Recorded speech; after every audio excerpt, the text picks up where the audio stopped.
C'est l'heure de faire des découvertes, on va discuter de vedettes, de sportifs et d'athlètes. C'est le temps d'une petite frette. C'est le temps d'une petite frette, ouais. Hey, bonjour tout le monde, j'espère que vous allez bien.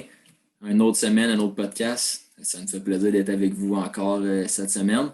On va parler de soccer, un nouveau sport qu'on n'a pas encore abordé là, dans nos premiers épisodes. On est bien fiers là, de vous présenter notre invité qui va être Mégane Sauvé, qui joue les Carabins de Montréal là, présentement. Mais avant de ça, Rosa, en forme? Ouais, ça va bien, toi? Oui, ben oui. Hey, Pat Mahomes, Como, retour au jeu. Honnêtement, j'ai pensé à ça là, durant la semaine, là, puis crime que ça n'envoyait pas une belle image pour nos jeunes. Un gars qui se fait frapper, gars de la misère à se relever de bout. Ben, c'est ça, Il hein? se fait voir par les médecins, puis dans la même semaine, il dit qu'il va rejouer. Là, après ça, on dit à nos jeunes, hey, si jamais vous avez des symptômes, là, dites-nous-les. Là. C'est Ben, c'est dangereux, ça. la commotion Ouais. cérébrale. Là. Je comprends que c'est un gars qui fait beaucoup d'argent, qui rapporte beaucoup, puis c'est un gros événement. Probablement moi, puis tu le sais, là, on est tellement compétitifs les deux. Ouais. On serait dans la même situation, puis probablement qu'on voudrait faire la même chose que lui, c'est-à-dire revenir au jeu pour aller en finale d'association puis essayer de se rendre au Super Bowl. Mais en même temps, de l'autre côté, je trouve que l'organisation de la NFL, honnêtement, c'est broche à foin. Là. Ben, Je c'est que sais c'est un protocole, mais tu sais, je me demande, moi, si tu le même protocole, si t'étais à la semaine 5 ou là, c'est parce que t'es en Ben équipe là, de c'est Super ça, Bowl? tu sais. En tout cas, je ne veux pas rentrer dans les détails médicaux, là, puis je ne suis pas Ouais, médecin, puis loin de là, puis probablement qu'ils ont les médecins les mieux payés sur la terre, puis ouais, c'est les c'est plus sûr. compétents au monde. Sauf que, de ce que j'ai vu, il n'y a aucune chance que ce gars-là, en ce moment, il ait aucun risque pour sa tête, puis tu Ouais, sais, non, qu'il c'est ça. prenne le Non, c'est ça. jeu en sécurité. Fait que je comprends l'ampleur, mais je pense que pour nos jeunes, pour toute la prévention qu'on veut faire, puis souvent les jeunes vont regarder leurs idoles, puis leurs idoles, c'est les plus grosses ligues au monde, Ouais. puis on leur donne pas un bon exemple. Non, ça, c'est Là, clair. honnêtement, ça me fâche. Ça me fâche pas mal. Ouais, j'aurais aimé ça voir le Pesimono puis Mondestou, Ouais, de tierce me passer, ça aurait été bon. On ouais. va rentrer, Mégane, mais non, j'ai hâte de voir par rapport à son utilisation de match puis tout ce qui va se passer. Hey, Ouais. Mégane Sauvé, Salut! salut. Hey, merci d'être avec nous. Ben, merci à vous. C'est apprécié. Hey, première fois, comme on dit dans notre intro, qu'on parle de soccer. On est fiers de t'avoir avec nous. Comme je te dis, merci d'être là. Donc, on t'explique rapidement, là, ça va être sous forme de discussion, bien relax. S'il y a quoi que ce soit, tu nous dis, tu jases. Puis c'est bien amical là, avec une petite frette, comme on dit. Fait que, Parfait. un produit local de Saint-Hyacinthe. Yes, Yes. Saint-Hyacinthe. Yeah. Tu es présentement avec les Carabins de Montréal. Ben, je dis présentement en 2019, en tout cas, vu que malheureusement, cette année, il n'y a pas eu de saison. Là. Mais on voulait savoir en entrée de jeu, quand tu étais jeune, toi, tu étais aussi une joueuse de hockey. Ouais. On voulait savoir, combiner le hockey élite, parce qu'il faut savoir aussi que tu étais dans le hockey élite. Donc, combiner les deux sports au niveau élite, à quel point que des fois, c'est des choix déchirants à faire, parce que les deux camps d'entraînement, j'imagine que c'est en même temps, là, ou les séries d'un, le camp d'entraînement de l'autre, à quel point que c'était difficile pour un ado là, dans ce temps-là. Je dirais que avec mes parents, ça a été plus facile parce qu'ils étaient vraiment in à m'emmener partout, à droite, à gauche, sans arrêt. Mais dans le temps, tu sais, le hockey, dans le temps, c'était moins à l'année. Comme c'était à l'année, mais moins à l'année. Dans le sens que maintenant, l'été, ils jouent autant qu'ils jouaient l'hiver pratiquement. Mais moi, dans mon temps, il y avait quand même une petite coupure légère entre les deux. Fait que ça me permettait de faire les deux. Je pense pas qu'aujourd'hui, je pourrais faire les deux avec ce que le hockey est devenu puis ce que le soccer est devenu. Les deux, ils vont sur 12 mois. Mais dans le temps, j'y arrivais. C'est sûr que des fois, c'était comme je quitte ma game de soccer, je rentre dans l'auto, j'ai mon stock à côté de moi, je mets mes épaulettes, mes culottes, j'embarque, je fais juste mettre mes patins, j'embarque sa patinoire. Ça a été un gros casse-tête, mais j'aurais pas fait autrement. Là. J'aimais les deux, fait que c'était... Pour moi, c'était pas une question d'arrêter un ou l'autre avant, de comme vraiment m'engager dans un à fond. Parce qu'on parle souvent que le hockey, maintenant, c'est rendu 12 mois par année, mais le soccer aussi, là, il y a de plus en plus de complexes synthétiques. Fait que je veux pas, là, puis pas l'été, mais l'hiver aussi, tu as du futsal. Fait que, tu sais, le soccer, ça prend de plus en plus d'ampleur, puis c'est comment sur toute l'année, là, avec toutes les disponibilités de plateau là, qu'on a maintenant au Québec. Là. Oui, c'est sûr que ça en fait beaucoup. Il y a des ligues, mettons, l'universitaire, il y a une ligue d'hiver, ligue de futsal qui embarque l'hiver. Fait que définitivement, aujourd'hui, je pourrais pas faire les deux en même temps. C'est impossible. Ouais, là, j'aurais une petite question, puis ça va peut-être vous adresser aux deux, même à toi, Charlotte. Est-ce que vous pensez qu'on spécialise trop vite nos enfants? Moi, je pense que oui. Ben, c'est en les mettant sur 12 mois, on les force à faire des choix. Puis je pense que c'est bénéfique pour tout le monde de pas nécessairement se spécialiser, de par le fait qu'il y a des blessures qui sont comme spéciales à certains sports. Ouais. Puis là, on va comme chercher ces blessures-là à cause qu'on les spécialise trop vite. Ouais. Puis pour le jeune aussi, tu sais, je veux dire, quand tu t'engages trop vite à juste faire un sport, pour moi, à un moment donné, genre à comme 14-15 ans, t'as comme plus nécessairement le goût de faire autant à cause que t'as juste fait ça toute ta vie, Ouais. t'as pas touché rien d'autre. Fait que ça, c'est mon avis. Ouais, mais moi, je dirais surtout qu'on les spécialise vers l'âge de 12-13 ans, à l'entrée de secondaire, parce que c'est là que les programmes sport étudiants embarquent. C'est comme si rendu à 12 ans, le jeune, il fallait qu'il fasse une coupure, de dire, OK, là, il faut que je prenne juste un choix de sport. Un peu comme que quand tu regardes pour des programmes universitaires ou au cégep, tu dis, OK, là, c'est quoi que je veux faire pendant 30 ans de ma vie, là. Ça devrait pas être ça, là. C'est tellement un choix difficile à l'âge qu'on a, fait que moi, je pense que c'est la même affaire pour le jeune.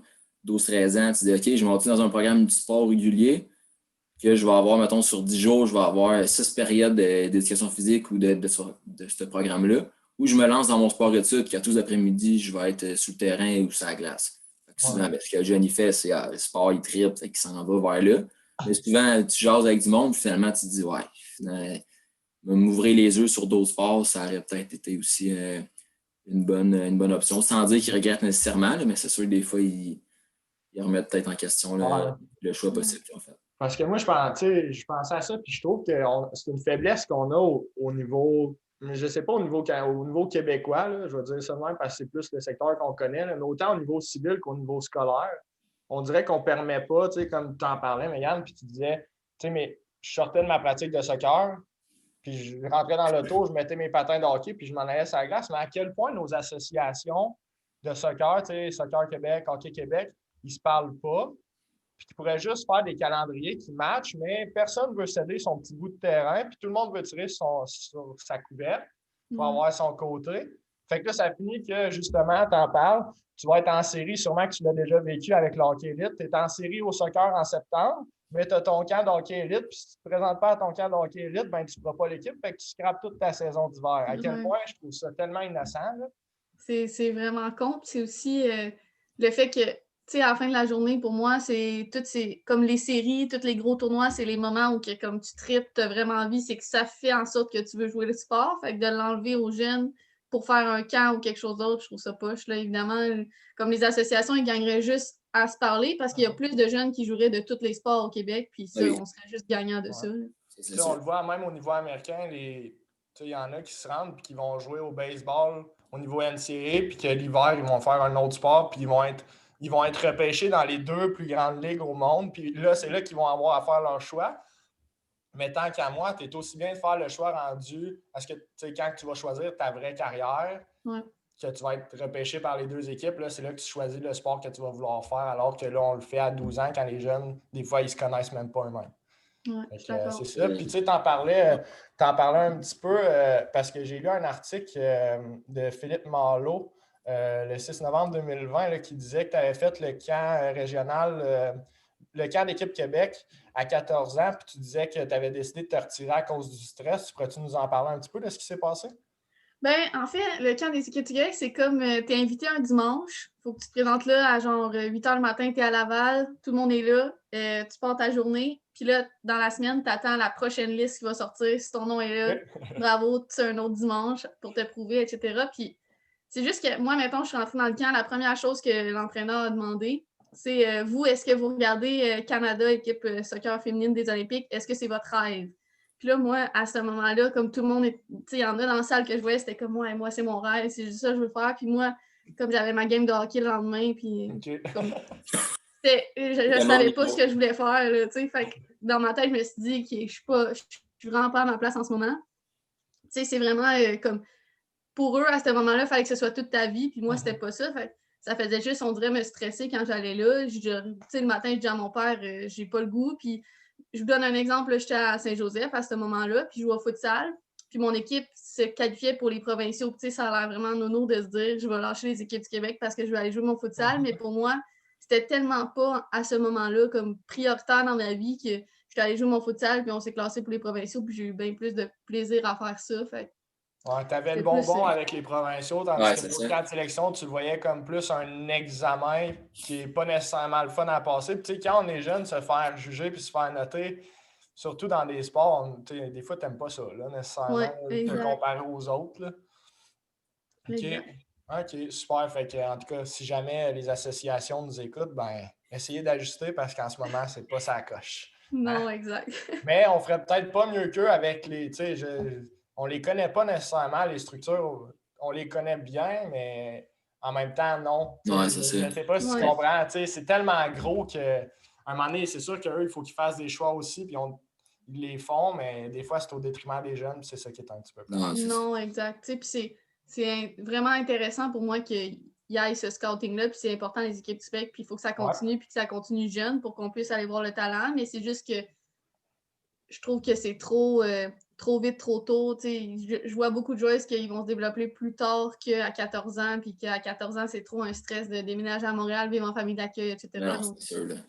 c'est pas fait pour tout le monde. Fait que, oui, il y en a que ça va leur faire, cette structure-là, mais il y en a qui ça le fera pas non plus. C'est clair. Puis là, on reste sur le. Rosa, tu veux enchaîner encore sur le niveau du hockey puis du soccer? Ouais, ben je laisse savoir un petit peu. Tu sais, on sait que le hockey, on est à 6 contre 6, puis le soccer, on est à 11 contre 11. À quel point c'est dur d'avoir une cohésion? Est-ce qu'il y a une différence entre les deux, toi qui as joué les deux, entre la cohésion de groupe d'une équipe de hockey quand tu es 5 à la glace, puis souvent tu es avec tes deux partenaires ou tu es avec ton duo à défense, alors que quand tu es sur un terrain de soccer, même si souvent c'est le même 11 partant où il y a des joueurs de base qui vont revenir match après match, à quel point c'est dur d'installer une chimie au soccer comparé, mettons, au hockey ou des sports que tu es un petit peu moins sur le jeu? Je dirais que c'est un peu plus difficile parce que ça reste qu'au hockey, même si, par exemple, tu es troisième trio, quatrième trio, oui, tu embarques moins sur la glace, mais tu fais quand même partie intégrale de l'équipe. Tu es à côté, tu es sur le banc, tu es dans l'action quand même, il y a des choses que tu sais, tu tapes sur la bande, etc. Tandis qu'au soccer, si tu es la personne qui joue, par exemple, 5 minutes dans le match ou même qui embarque pas, il y en a qui embarquent juste pas dans les 90 minutes, mais c'est comment engager ces jeunes-là. Tu sais, même moi qui coach un petit peu au soccer, les engager, c'est pas toujours facile parce qu'ils n'ont pas l'impression qu'ils sont là pour quelque chose. Fait que c'est de trouver cet équilibre-là, mais je dirais que c'est bien plus difficile. Puis c'est aussi un plus gros groupe. Là. Je veux dire, tu es beaucoup plus au soccer qu'au hockey. Fait que de donner un rôle à tout le monde, c'est pas nécessairement toujours facile. Tandis qu'au hockey, t'es comme t'es sur la glace, t'es sur le banc, tu le sens, t'es là quand même. Fait que c'est quand même un gros challenge, mais c'est faisable pareil. Ouais. À quel âge tu dirais peut-être que tu commences au soccer à avoir des joueurs qui vont juste jouer les 10 dernières minutes ou il y en a qui ne joueront pas? C'est à partir de quel âge ça qu'il y a un peu ce protocole-là qui rentre? Je dirais, c'est une bonne question. Le calibre, sinon, là, tu sais pas. Ouais, ou le calibre, ouais. Ben, c'est parce que ça marche par âge souvent au soccer. Ouais, ça marche par âge. Je dirais que quand ils ont fini la phase comme développement, je dirais qu'à 15 ans, ça commence à quand même se concrétiser pour eux. Il y a les équipes du Québec. Tu sais, quand tu joues dans une équipe 3, tu t'attends quand même à ce que ce soit très compétitif. Pour avoir coaché du 13-14 ans, il faut faire jouer tout le monde. Là. Tu ne peux pas dire à une fille de 13 ans, tu dois te mettre sur le banc même si elle n'a pas de niveau qu'une autre. Fait en phase de développement, tu essaies de faire jouer tout le monde parce que tu ne sais pas à 13 ans si cette personne-là, même si elle joue 5 minutes, si dans 3 ans, elle ne va pas savoir développer puis devenir une partante. Fait que c'est trop difficile de le dire, mais 15-16 ans, tu commences tranquillement, le temps de jeu, il varie. OK. Intéressant. On va enchaîner sur le soccer, on laisse de côté le hockey. Tu parlais tantôt de l'école secondaire Saint-Joseph, tu as fait ton secondaire. Après ça, tu t'es dirigé vers les élans des Fils Garneau au collégial. Ça, c'était Division 1. Ouais. Super. Puis après ça, tu as aligné ton choix universitaire vers les Carabins de Montréal. Fait que c'est drôle à dire, mais tu as fait les mêmes écoles qu'LP Simoneau. Ouais. Là, à notre épisode 1, puis la semaine passée avec Pete Destu. Ma première question, c'est pourquoi avoir choisi Montréal au lieu d'une autre université au Québec? Ben, c'est vraiment simple. J'ai rencontré les staffs de Laval, de Montréal. Puis Montréal, ce qu'il m'a dit, c'est vraiment écoute, tu viens ici, peu importe ton année, si t'es une vétérante, une recrue, si t'es bonne, tu vas jouer. Puis je me disais, c'est l'endroit où, comme, c'est ce que je veux entendre d'un coach. Fait que c'est vraiment là que je suis allée. Puis Laval, c'était comme je sais pas comment dire, c'était le choix facile. On dirait que quand tu viens, souvent au soccer, quand tu viens de Garneau, tu vas aller à Laval, c'est comme la succession après. OK. Mais tu sais, j'aimais Québec, mais j'avais besoin de changement, j'avais besoin de bouger. Fait que Montréal, c'était juste parfait pour moi. Puis je voyais que l'équipe, ça semblait bien. Tu sais, le projet de jeu, il était intéressant. Puis on pouvait aller chercher quelque chose. Fait que OK, j'ai cool. juste décidé d'aller là.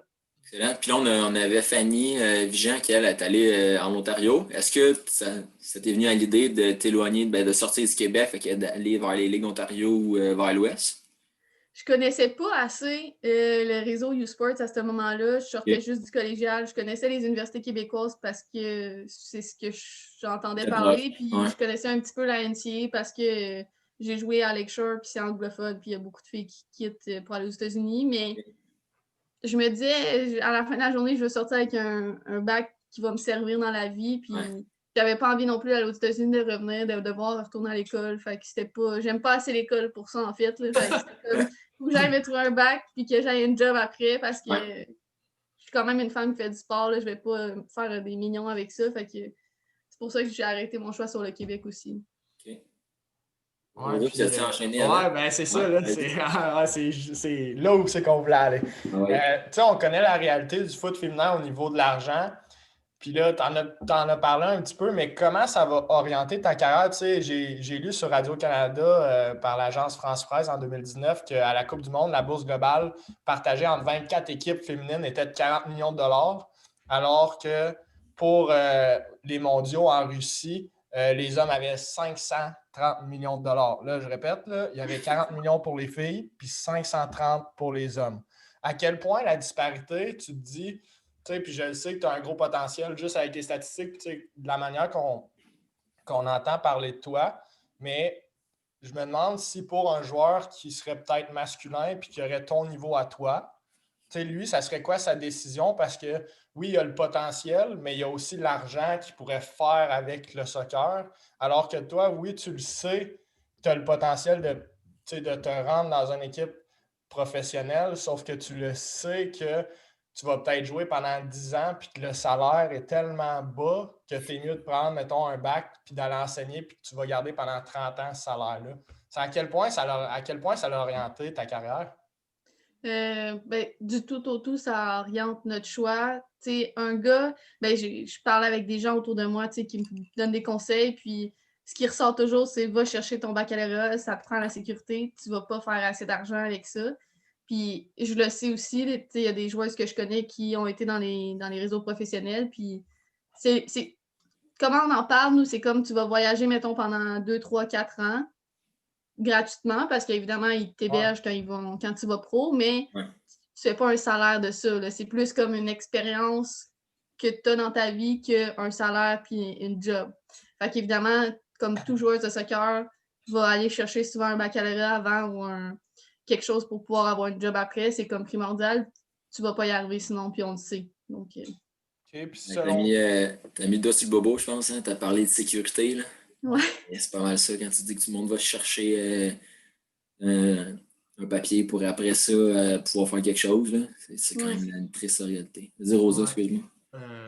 Ouais, puis là, j'ai perdu mon idée. Attends, bon. Ça va revenir, mais oui, c'est ça. C'est selon toi, c'est quoi qui manquerait au soccer féminin pour que ça prenne plus d'ampleur? Tu sais, je lisais, entre les 2 derniers mondiaux, il y a comme eu une augmentation de 50% des bourses. Fait que, tu sais, le 40 millions que je vous parlais, ben, au début, c'était 20, puis là, le mondial d'après, c'était rendu 40. C'est quoi, selon toi, qui vous manque? Est-ce que c'est plus les commanditaires? C'est-tu de vous faire voir par la planète foot? C'est quoi que vous n'avez pas, que vous devriez avoir? Ben, je dirais que c'est oui, se faire voir parce que l'argument principal de l'autre côté de la médaille, puis je le comprends aussi, c'est qu'on ne ramène pas d'argent. Mais comme on l'a vu avec la Coupe du Monde 2019, ben, il y a eu des audiences de fous, ils ont rempli les stades. Donc, c'est quand tu réussis à médiatiser ça, là, les gens, tranquillement, ils commencent à s'en rendre compte que quand tu médiatises puis que tu amènes des gens, ils vont trouver ça intéressant, puis ils vont trouver ça le fun, puis ils voient que le niveau est bon.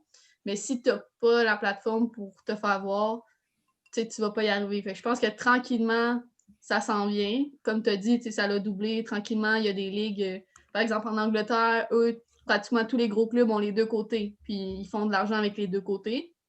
Mais c'est un travail qui s'en vient tranquillement, qui n'est pas encore là ici. Par exemple, au Canada, on n'a pas de ligue encore professionnelle, mais tranquillement, on voit que dans le monde, ça se développe. Puis, tu sais, souvent, l'Europe va se développer avant nous. Comme là, on vient d'avoir une ligue professionnelle masculine. Fait que c'est aussi, le Canada, on est aussi en arrière niveau soccer sur les autres pays. C'est pas juste une question masculin-féminin, mais c'est à voir ce qui va arriver dans les prochaines années si les gens décident d'investir. Ça reste que c'est des gros investissements à faire pour avoir des équipes pro masculines et féminines. Donc, ça prend un club qui est déjà comme établi, investi. Ouais. Par exemple, tu prends en Angleterre, ils sont déjà des énormes clubs qui ont des millions et des millions à donner. Fait que c'est sûr que là, c'est tout tentant d'aller investir, mais quand tu as un petit club, tu gagnes pas nécessairement si tu n'es pas encore établi du côté masculin à avoir un côté féminin. Ouais, puis souvent, je regardais Paris Saint-Germain, on sait comment ils sont, comment ils ont l'argent. Fait que d'avoir un club féminin, je pense que pour eux, c'est juste de réinvestir de l'argent ailleurs, tandis qu'un club qui veut se partir, ben là, c'est de la trouver, cet argent-là, puis c'est de l'impliquer pour les femmes. C'est ça qui est dur. Là. C'est ça qui est vraiment dur, puis c'est dommage. Parce que, mettons, un club comme Paris Saint-Germain, les fans, ils sont déjà identifiés au logo et tout ça. Fait que, mettons, tu rajoutes juste le féminin à tout ça.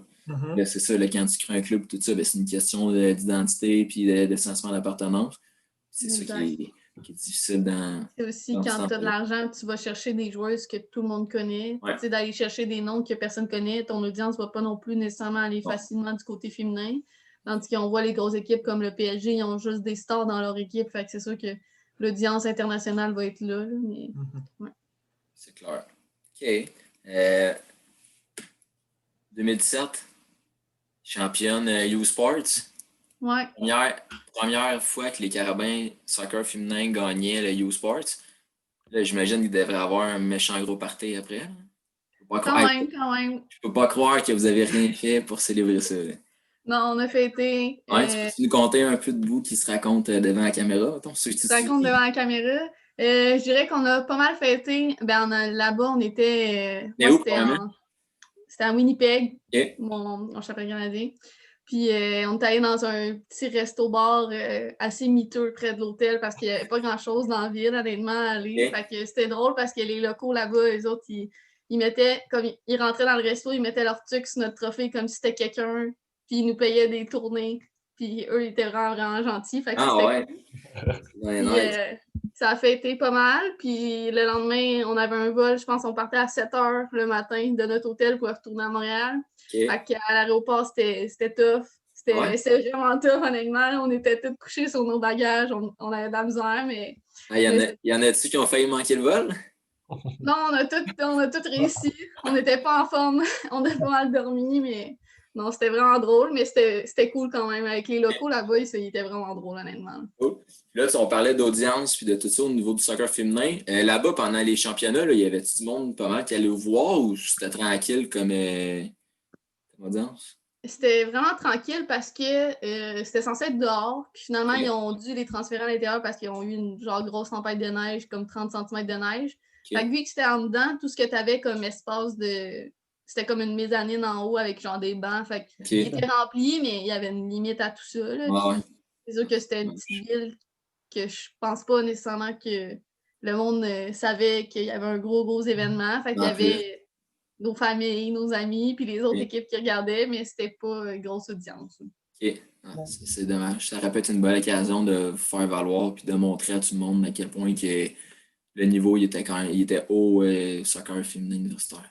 Ouais, j'imagine que si ça aurait été au Québec, il y aurait peut-être plus de médias, comme les médias s'en seraient chargés puis tout. Comme là, on a vu les Carabins, soccer masculin, c'était eux les hosts l'année passée, puis les estrades étaient remplis à chaque match, puis il y avait des crews avec des tambours puis tout ça. Fait que c'est sûr que c'était plus gros, mais je pense que c'est juste une question de où c'était, ça n'a pas eu sa chance. C'est le fun, ça. C'est le fun de l'entendre parce que ça revient tout le temps au même. Là, puis souvent, c'est Laval puis Montréal, mais il y a vraiment un sentiment.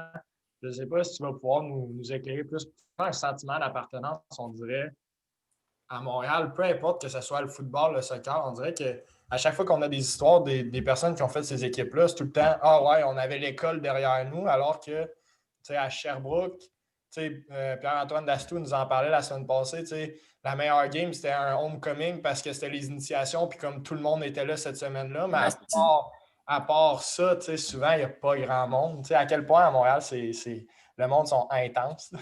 Ouais, mais je pense que c'est aussi athlète entre athlètes, on se respecte beaucoup. Nous, au soccer, souvent, ils nous donnent, mettons, le premier match, ils nous donnent des billets pour aller voir le foot, puis on les prend, puis après, on les demande, puis on dit hey, est-ce que vous avez des billets, on aimerait ça y aller. Puis même eux, les joueurs de foot, sont souvent là sur le bord du terrain à nous cheer, puis c'est vraiment comme on partage ça un peu, puis comme on va voir le volleyball, tous les sports. Mais je pense que ça aide aussi que notre centre sportif, mettons à Sherbrooke, le soccer, ils jouent en bas de la colline. Ouais, Ils c'est jouent ça pas qui est sur le plate. stade, fait que c'est plus difficile de les voir, tandis que nous, c'est comme le Sepsum, le PEP, c'est comme tu as un terrain, tu peux pas Ben, le manquer. Fait que quand tu vas à ton truc, si tu vois qu'il y a une équipe qui joue, tu vas aller voir juste par Ouais. curiosité. Tu sais. C'est la place, là, tu sais. C'est ça qui est, moi, Ouais. je trouve dommage à Sherbrooke, le rugby aussi. Puis là, c'est Ah. toute une question d'entretien de terrain et tout. Mais On tu pourrait sais, croire que c'est du terrain qui est naturel puis que c'est plus difficile. Mais là, à un moment donné, là, c'est ça aussi, je parlais de sentiment d'appartenance tantôt. Ben, il veut pas, là, s'il faut que tu descendes la côte puis que c'est des estrades comme quand tu t'en vas au parc à côté de chez vous. Ben là, ça fait pas spécial, puis tu te dis, ben là, je vais aller voir mon neveu de 8 ans jouer, puis ça va Ouais. faire. Fait que moi, c'est ça que je trouve plate avec les installations à Sherbrooke, parce que sérieux, on a vraiment un beau stade. Là, le stade intérieur est en train de se refaire. Puis le stade extérieur, ben, la piste d'athlétisme est neuve l'année passée. Fait que, pourquoi pas montrer nos installations? Ouais. Ouais, un peu Puis, plate, en plus, c'est de l'argent des Jeux du Canada qui avaient reçu pour refaire ce stade-là. Puis là, ça finit que, on l'avait fait pour en faire profiter à nos athlètes à la suite des Jeux du Canada. Mais là, on fait un terrain synthétique en bas, puis on dit à nos joueurs, allez jouer en bas, celui-là, c'est juste pour le foot. Puis au ouais. foot, il y a quoi? Il y a 8 games dans l'année. Fait qu'il y en a Ben, 4 il y en a 4, à il y en a 4, domicile. il y en a juste Fait que 4. ouais. pour Peut-être 4 5, manches, peut-être 5, peut-être 6, ouais. tu te rends en finale puis tu as fini premier. Hein, mettons. Ouais. Fait C'est que pas, pour c'est pas 5 simplement qui se matchs, passe. Fait que pour 5 matchs, on prive, mettons, 3, 4, 5, 6 équipes de jouer sur un terrain. En tout cas, je trouve que ça, c'est un peu. Non, mais c'est plate pour le Var mais tu sais, c'est plate pour vous autres aussi, mais Yann, quand vous arrivez, là, puis tu sais que tu t'en vas jouer en bas de la côte, là, ça, Ouais, mon il n'y Dieu. a pas Surtout des d'ambiance, ça fois. doit être poche.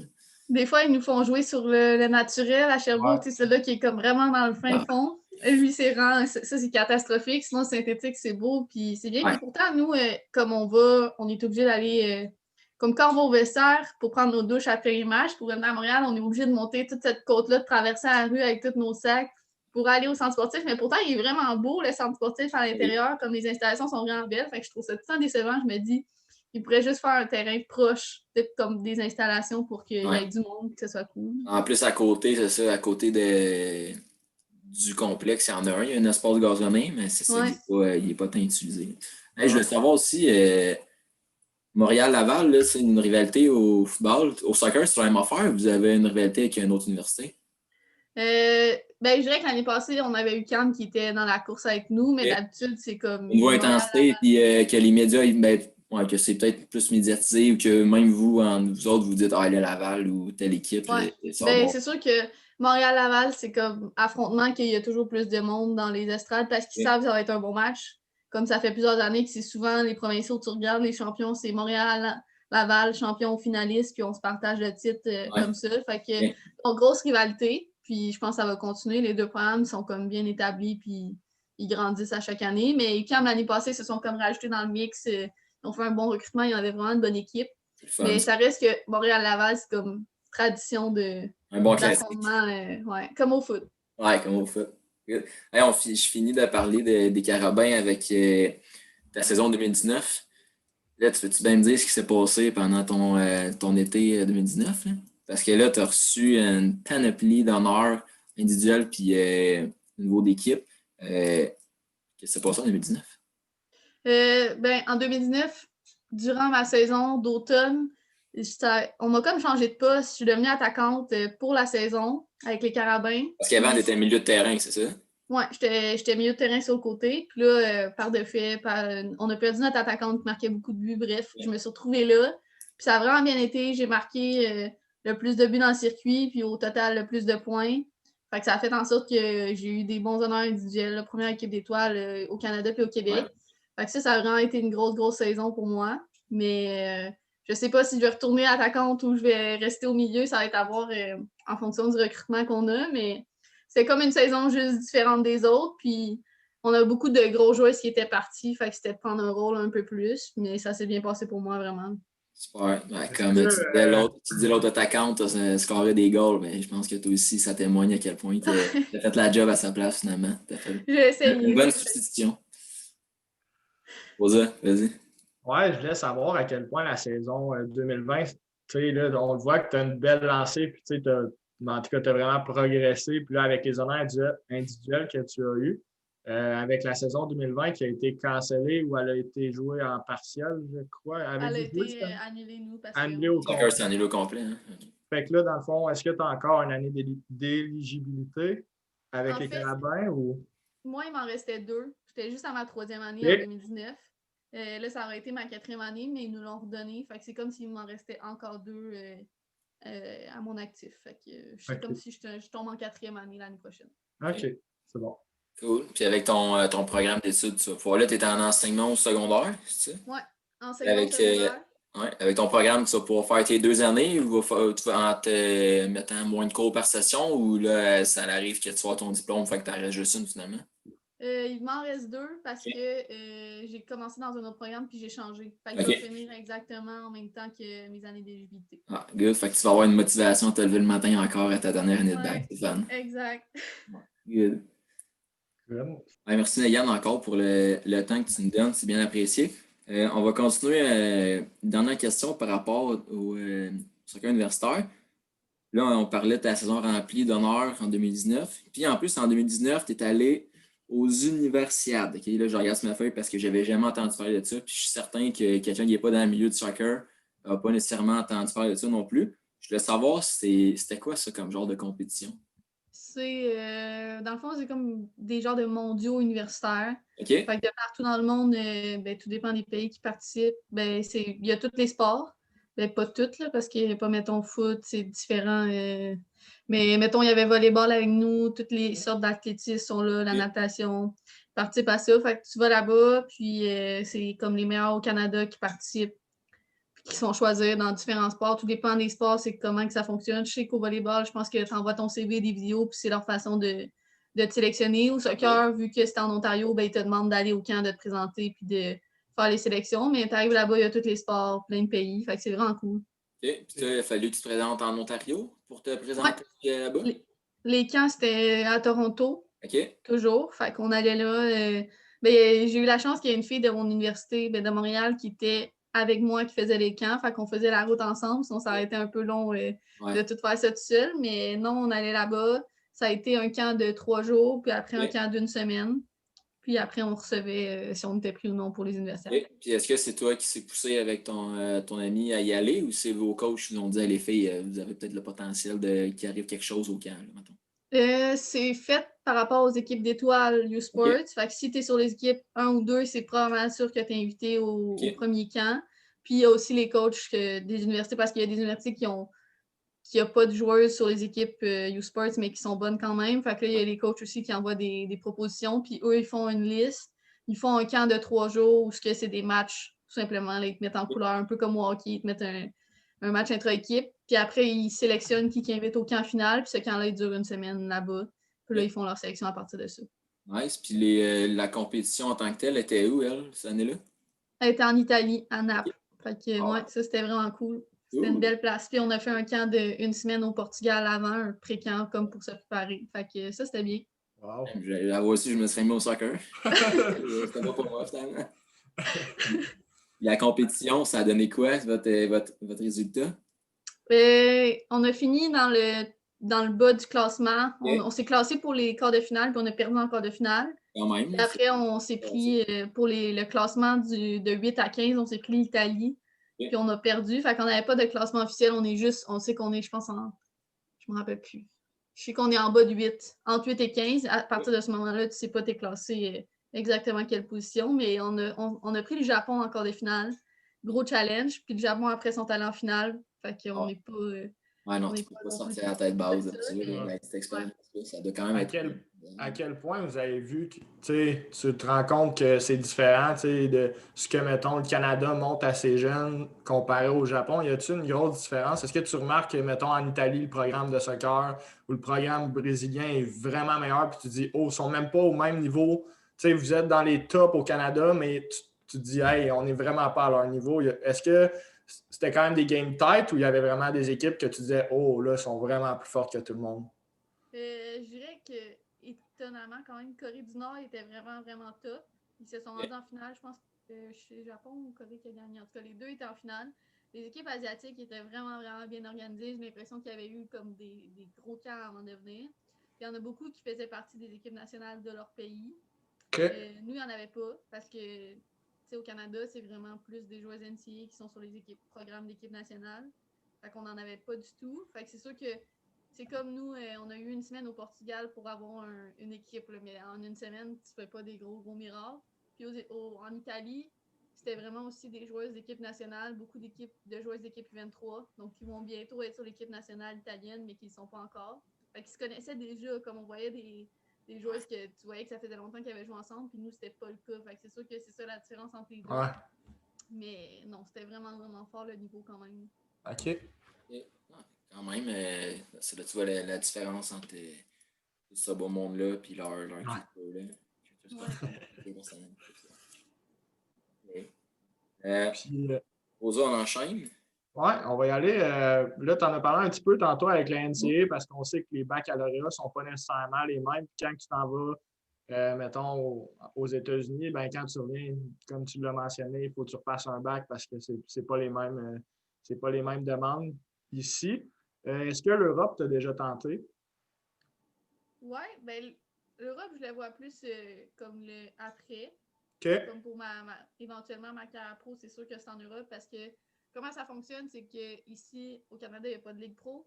Aux États-Unis, il y a une Ligue pro, mais il faut que tu te fasses drafter quand tu viens de la NCAA. C'est vraiment un draft comme il faut que tu sois résident des États-Unis, tu fasses partie de la NCAA. Okay. Sinon, les seules filles qui signent en NWSL, que ça s'appelle, leur ligue, c'est comme des filles d'équipe nationale, vraiment avec un nom qui signe. Donc ça, c'est pas possible. Fait que c'est sûr que l'Europe, c'est le seul endroit où on peut... Mettons une Canadienne qui n'a pas réussi à être en NCAA, à se faire drafter, l'Europe, ça devient son seul choix. Fait que c'est là c'est aussi là que c'est le plus ouvert. Fait que c'est sûr que après ma carrière, c'est là que je vais regarder, puis je vais essayer de me trouver une équipe. Mais c'est à voir à quel point ça se développe, à quel point ils veulent accueillir aussi des Canadiennes. Fait que... Oui, puis est-ce qu'eux, des fois, ils viennent...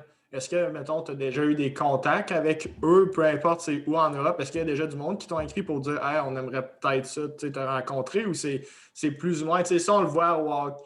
On le voit au hockey. Ouais, je dis ça, puis on le voit pas tant que ça. Il n'y a pas personne de l'Europe qui vient ici pour voir des jeunes jouer, mais tu sais, au soccer, peut-être, vu que c'est leur sport qui est plus dominant là-bas, d'essayer d'aller recruter dans les autres pays, je sais pas, t'es-tu déjà fait approcher? Ben, je me suis déjà fait approcher, mais par le biais du fait qu'on est allé au Portugal, puis il y a des équipes du Portugal qu'on a joué contre qui m'ont approché après. Okay. Mais c'est toujours par le biais des agents ici. Comme quand tu es joueuse de soccer, pour pouvoir faire le saut, il faut que tu aies un agent parce que c'est lui ton lien avec les clubs. Puis souvent, comment ça fonctionne, c'est qu'il y a des clubs, mettons, qui vont voir un agent qui dit « J'ai besoin d'une fille de telle position, tel type de joueuse, est-ce que tu en as? S'il y en a, ben parfait, il t'envoie, puis ils te mettent en contact, mais c'est par le biais de vidéos. Il n'y a personne qui vient sur nos terrains voir les joueuses. Il faut que tu ailles ton CV, ton vidéo, puis là, tu leur fais parvenir ça, puis c'est comme ça qu'ils font le lien avec toi, mais c'est toujours avec les agents. Il n'y a pas d'équipe qui viennent en tant que telle. C'est quand même fou, mais au moins, tu as eu les universiades qui t'ont quand même permis d'avoir une grande visibilité là-bas, puis en plus, c'était là-bas, fait que, eux, ils étaient comme déjà là, puis tu pouvais, justement, ils pouvaient faire l'évaluation, puis peut-être t'offrir de quoi, mais ça t'a donné une bonne visibilité là, de ce qu'on peut voir. Exact, puis c'est sûr que quand tu es une joueuse d'ici, tu leur dis le réseau U-Sports, les équipes pro en Europe, ils n'ont aucune idée c'est quoi le réseau U-Sports. Comme pour eux, c'est vraiment pas grand-chose. Puis moi, je joue avec Blainville l'été, puis c'est considéré comme un D3, mettons, dans les autres pays. Fait que ça non plus, c'est pas, tu sais, ça va être par le biais de ton vidéo s'il faut vraiment que tu ressortes puis que tu fasses quelque chose d'assez fou, que ton agent il soit vraiment bon à aller chercher, parce que sinon, c'est pas... c'est vraiment dur, parce que quand tu viens du Canada, pour eux, il n'y a comme pas de soccer au Canada. Fait que... Ah ouais, à ce point-là. Ouais. Okay. Ouais, déjà, eux autres doivent voir, c'est comme nous autres, un ton hockey quand tu on a du sirop d'érable puis on a des chemises à coraux. On a de la neige à longueur d'année. Je suis sûr là, qu'il y a des équipes qui, quand tu es allé à ta compétition universitaire, qui mettons la Corée, qui ont dit « Oh, Canada! » Ouais, c'est sûr. Ils devaient se compter des jokes, là, dire eux autres, ils vont arriver avec telle affaire sur la tête, ou des affaires inimaginables. Là. C'est sûr qu'il y en a qui ont fait des calls par rapport à ça. Ben oui, c'est sûr qu'ils nous trouvent un peu touristes. Puis nous, tu sais, toutes les joueuses, vu qu'on n'est pas nécessairement sur les équipes nationales, on est plus. On a réussi à se faire un nom en jouant universitaire ici. Ben nous, on trouvait ça fou, tu sais. Puis on était vraiment comme. Genre, les enfants qui rentrent dans le pays sont hyper excités. Puis eux, on dirait qu'ils avaient fait ça toute leur vie. Ils rentraient dans l'autobus, ils souriaient pas. C'était comme moi, ici, là, je viens travailler, trouver des résultats. Nous, c'était comme plus beau voyage de notre vie, tu sais. Ouais, c'est vraiment différent. C'est sûr qu'on avait l'air des touristes à certains moments, mais bon, c'est pas grave. On a enjoy ça quand même. Mais je pense qu'au niveau féminin, même, vous avez quand même une grande crédibilité parce que le Canada performe quand même bien au niveau féminin, au niveau mondial. Là. Je pense que ça c'est de quoi qui peut vous aider puis vous faire voir là, pas mal plus parce qu'on a fini, je pense, là, je veux pas dire de conneries, là, mais je pense qu'on a fini médaille de bronze, ça se peut-tu?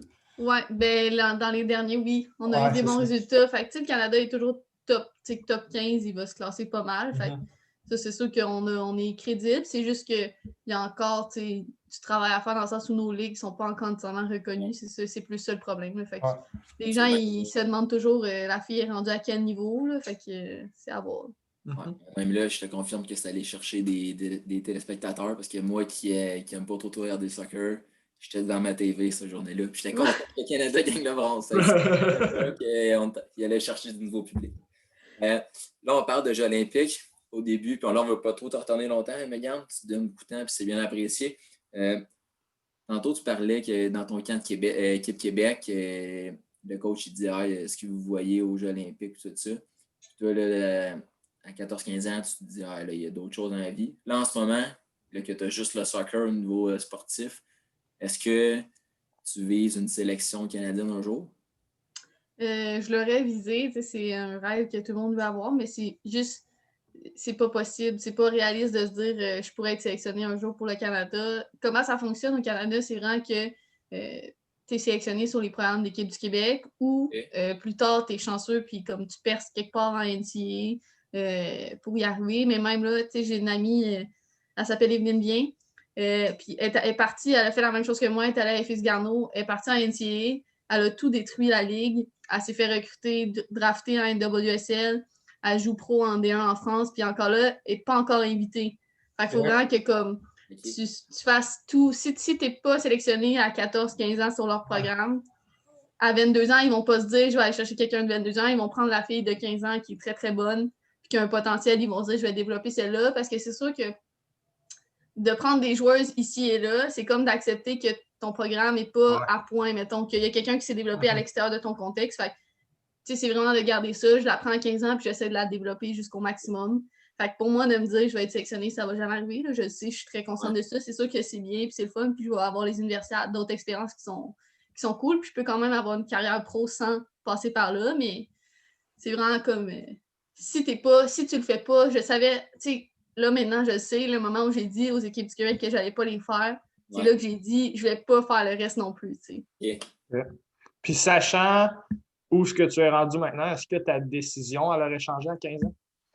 Je pense pas honnêtement qu'elle aurait changé. J'aimais trop comme tous les sports. J'ai eu tellement d'expériences avec le sport qui ont été comme que j'ai bénéficié de ça puis que j'ai adoré que j'aurais pas dit non parce que aussi c'est quand même probablement que si j'aurais par exemple été au CNHP que ça s'appelle là, puis j'aurais été aux équipes du Québec puis j'aurais fait les programmes, je me serais peut-être retrouvée en NCAA quelque part, mais c'est quand même un gamble parce que si tu vas dans une NCAA, parce que par exemple, là, tu fais les équipes du Québec, tu réussis à te faire sélectionner en U15 ou 16 sur les équipes Canada de jeunesse. Après, souvent, ils te conseillent d'aller en NCAA, tu te retrouves en NCAA, mais si tu ne réussis pas à ce moment-là à continuer dans leur programme, ben, tu es allé en NCAA pour rien, un peu. Ben, oui, c'est une expérience de fou, puis c'est le fun, mais dans le sens que tu te retrouves là, genre à 18 ans, tu t'es dit, tout lâché pour ça, puis je l'ai pas pareil. Fait que c'est quand même un gamble, puis je l'aurais pas pris dans tous les cas. J'aimais trop ici ce que j'avais. Fait que ce serait la même décision. Fait que là, ce qu'il est en train de dire, c'est quasiment reste au Québec ou sinon spécialise-toi pas dans un sport. Puis ça, c'est comme non, mais c'est vrai parce que tu dis là, tu te retrouves dans l'équipe Québec, après ça, équipe sélection, telle affaire. Mais si les personnes qui sont là ou cette journée-là, tu ne fais pas, puis tu te fais couper, des fois, c'est sur une journée que ça se passe. Des fois, ça devient quasiment, au hockey, on le voit des fois, des clics, là, c'est tout le temps les joueurs qui reviennent, les mêmes joueurs. Là, tu te compares à elle, puis tu te dis, voyons, n'est pas tant ça à coche de plus que moi. Là, fait que quand on dit que ça joue des détails, là, ben. Ouais, ça joue sur des détails ou même aux équipes du Québec, ils ont leur match où Canada Soccer est présent, puis c'est le fun, puis ça se peut que tu te fasses recruter, même si tu es en son à 5, puis là, il y a un déclic, puis tu joues bien cette journée-là. Okay. Mais si c'est pas ta journée ou que tes 5 années où tu es au CNHP, c'est la fille à ta gauche qui se fait sélectionner sur les équipes Canada, puis toi, tu vas jamais avoir ta chance.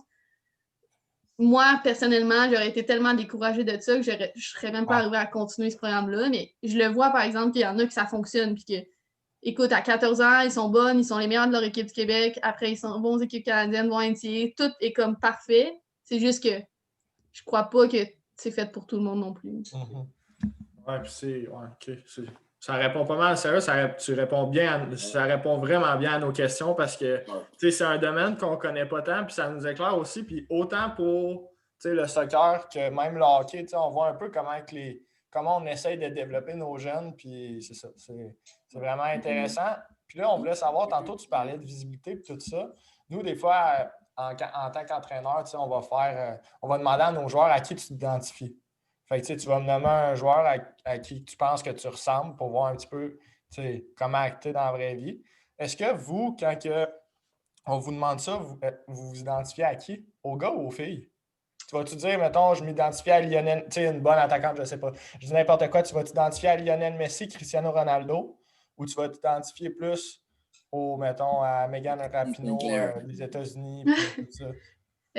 Moi, maintenant, je m'identifie aux filles parce que maintenant, je connais mieux le foot féminin. Puis, j'ai fait mes recherches, puis j'écoute la Ligue anglaise, puis je suis une fan. Mais je dirais que, mettons, tu m'aurais demandé ça il y a comme 4 ans, quand j'avais aucune idée qui était quoi, puis qu'est-ce qui se passait. J'aurais dit le classique, le Lionel Messi. Je t'aurais sorti un gars que j'écoutais. Mais maintenant que je le sais, là, je les écoute. Mais, si je demande à mes petites filles de 13 ans que je coach, ils n'ont aucune idée c'est qui les joueuses de foot dans le monde. Puis, pour eux, c'est des hommes qui vont s'identifier. Encore là, c'est un travail à faire. On essaie de leur montrer pour qu'il y ait quelqu'un parce que c'est tellement dur comme une petite fille de s'identifier puis de se dire je vais persister dans mon sport quand j'ai aucun comme. Il la voit pas, la fille là, du Québec qui a réussi à percer. Fait que s'il la voit pas, l'année prochaine, quand ils vont essayer de s'inscrire au soccer, ils vont se dire est-ce que je joue au soccer ou je m'identifie à un autre sport qu'il y a des femmes qui percent, tu sais. Fait que c'est ça le challenge. Au niveau de la visibilité, là, les gars sont beaucoup plus visibles en ce moment. OK. Rosa, il va si ça réchauffe? On part? Yes. On part, OK. Hey, meilleur endroit ce que tu as joué? En Italie, à Naples, c'était le meilleur endroit définitivement. Pour les installations, l'ambiance, tout ça? Il n'y avait pas beaucoup de fans parce que c'était quand même fermé, là, c'était protégé vu qu'on est quand même des athlètes internationaux. Okay. Mais le stade, les installations, c'était fou. Tous les terrains qu'on a fait là-bas, c'était des gros stades d'équipe pro. Fait que définitivement, c'est le meilleur endroit.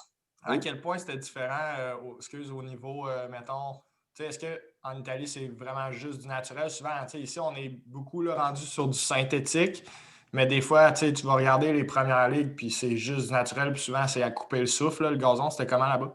C'était juste du naturel, comme tu dis, puis c'était super bien entretenu, des gros terrains. C'est plus dur à jouer quand tu joues pas. Là. Mettons, nous, nos jambes sont plus lourdes sur du naturel parce que ici, on est habitué au synthétique, mais meilleur terrain définitivement. Puis c'est du vrai soccer, c'est comme ça qu'ils jouent. Ici, c'est juste parce qu'on n'a pas les saisons pour entretenir nos terrains non plus. Là. Ça prend beaucoup d'argent aussi. Fait que, si je te demande le pire endroit, là, ça serait-tu le terrain gazonné des Si tu me demandes honnêtement dans mes dernières années, je dirais que ça serait le terrain gazonné de Sherbrooke. Parce qu'il était long, c'était terrible à jouer. Oh my God. Ah oui, monte la Charlot. On va finir le show avec. Ah ouais. Oh my God. Mais honnêtement, il y a synthétique pas mal, mais quand on joue sur le naturel, mon Dieu, c'est catastrophique comme terrain. J'ai vraiment mis ça de ma vie. Ouais, j'aime ça, je m'identifie. J'aime ça pareil, c'est incroyable. On l'aime, notre université, mais des fois, on l'aille aussi. Mais je pense que vous, Megan, vous aimez ça, jouer contre Sherbrooke. Hein? Surtout à Montréal, là, quand c'est les premières games de la saison, puis que Sherbrooke sont sur ce point-là. Là. Des fois, mais c'est sûr que ça fait du bien sur ces statistiques. Ouais, ça fait du bien, ces stats. Ça nous parle ça fait du bien. Mais je pense que les pauvres, je pense que c'était juste, ils n'ont peut-être pas eu un camp. Ils n'ont pas le temps nécessairement parce que, tu sais, Sherbrooke, le monde il arrive à Sherbrooke comme quand l'école commence. Je pense pas que c'est autant facile. Puis je me disais, si on pratiquait tout leur camp sur ce naturel-là, ça m'étonne pas que la première fois que tu arrives sur synthétique, c'est vraiment tough. Ouais, Ouais, c'est pas pareil, hein? Non. c'était ça Le qui ballon était au bord du vraiment. Moi, je me rappelle, on recevait des textos parce que il y a Liz Mathieu, puis Lille Gravel, puis compagnie. Là. Là, on recevait des textos où on voyait d'autres mondes, puis on disait oh, ça va pas bien à Montréal. Ah ouais, il s'est rendu combien? Là, les scores m'arrêtaient pas de monter. Oh, ok, ouais, ça va vraiment pas bien. Ah ouais, c'était tough. C'est sûr, nous, on était arrivés comme des malades. Là. C'était comme. On y allait à fond. Fait que quand c'est parti, c'était 3-0. Je pense qu'à un peu aussi, je les comprends, ils ont comme laissé tomber Ouais. dans tout ça. Mais nous, on était comme gonflés à bloc. On avait un camp de fous. Fait que c'est sûr que ça a été plus tough celle-là. Mais le deuxième match, qu'on est allé à Sherbrooke sur naturel, nous, on a eu de la misère comme jamais. Courir sur ce terrain-là, honnêtement, c'était tellement dur. Je pense que c'était leur âme secrète. Le gars de Ouais. l'enfant n'était pas réveillé ce matin-là. Le parrain n'était pas coupé. Ah, c'était tough. Hey, si je te dis, pour terminer notre ça réchauffe, une bonne histoire d'initiation ou de party, là, avec D'autobus. une équipe de soccer ou d'autobus ou de Je de dirais quoi que la fois où ça a été le plus drôle, c'était justement après le championnat canadien 2017. Ok. Il y a une fille qui tenait le trophée, l'énorme trophée, puis en haut du trophée, c'est genre un ballon de soccer, c'est comme sa tête. Puis elle a juste glissé, tombé avec le trophée est tombé, il a perdu sa tête. Ça c'était comme honnêtement très, très drôle comme histoire.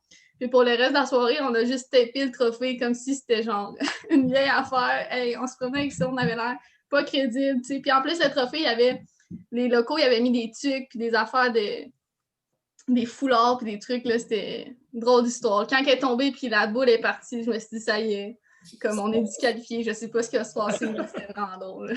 Ça y est, le recteur va nous. Ouais, le recteur de l'université. Le gars de même quand on va revenir à l'île. Puis le pire, c'est qu'on c'était voit drôle. souvent arriver ça. Tu sais, peu importe c'est quoi le sport, tu le vois, puis tu sais, ils vont ramasser le trophée, puis là, t'as le trophée qui casse en deux tout le temps. Oui, Philippe, il faut faire des. Hey, les meilleurs trophées, là, c'est ça en bois, là, ça c'est pas pétard.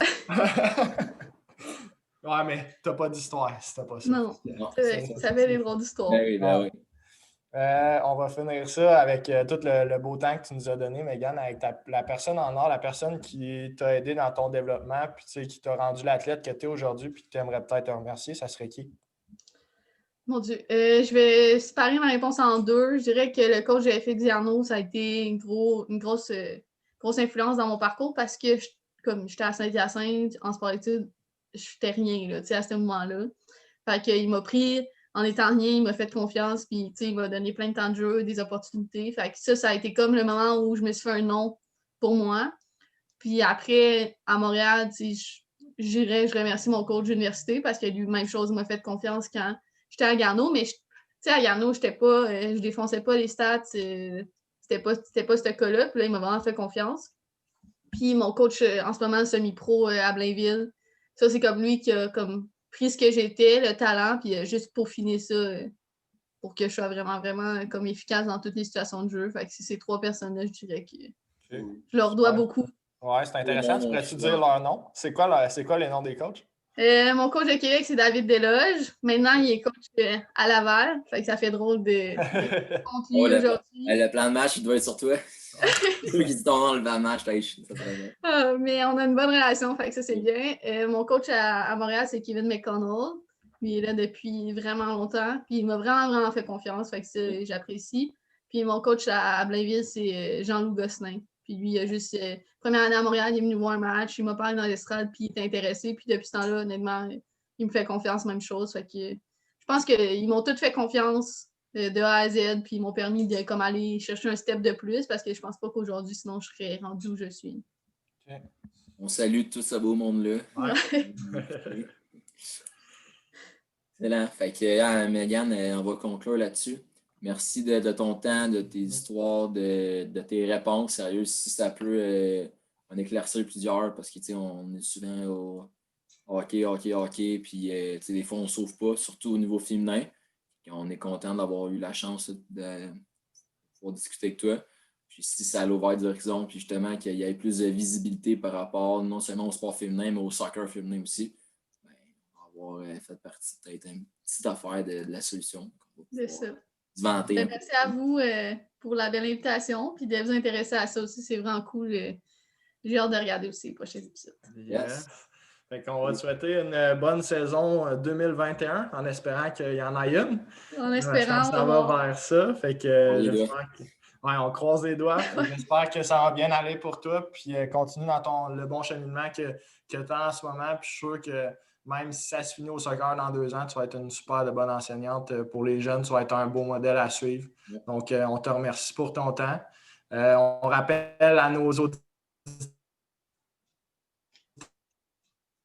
Oh, Rosa! Oh, Rosa, il n'est plus là. OK, fait que je vais faire le mot de la fin parce que malheureusement. Oh, Rosa, t'as bugué. Fait que je vais continuer avec le mot de la fin. Oui, j'imagine qu'Internet m'a lâché. Hein? Ah oui, ça l'a bugué. Fait que, hey, on finit de même. Hey, la semaine prochaine, la gang, soyez là parce que je pense que ça va être vraiment intéressant. Notre invité, on est allé chercher quelqu'un qui a eu un bon impact, je pense, au niveau du hockey mineur au Québec. On vous garde la surprise pour la semaine prochaine, mais ça risque d'être assez intéressant. On a vraiment hâte là, de pouvoir jaser avec cette personne en question. Yann, merci encore. Ouais, merci à vous. Réseau. Ça fait tout le temps un bon show, ça, dans ce temps-là. Ben oui. Les fameux imprévus. Hey, on se dit à la semaine prochaine. À la semaine prochaine. Salut. Le podcast est terminé, notre invité a tout donné. On se voit la semaine prochaine autour d'une autre petite fête. Ça va être le temps d'une autre petite fête, ouais.